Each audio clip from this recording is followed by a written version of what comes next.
got a 4-master 2, 440 volts. Got it set up in a program right now. We're going to do 4 different steps at different tonnages.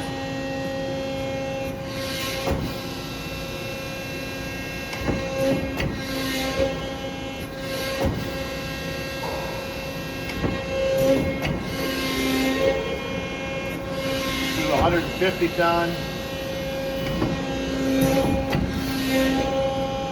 And here's 170.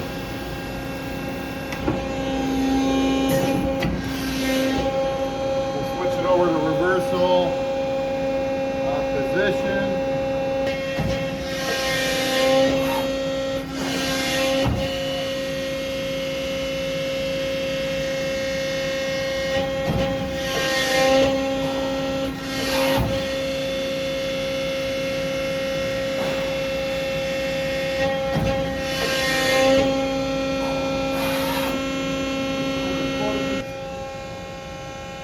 Foot pedal operation.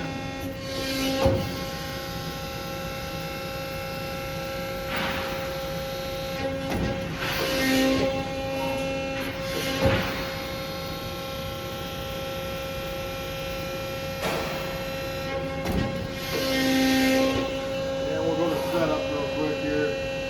The setup, I believe you can run.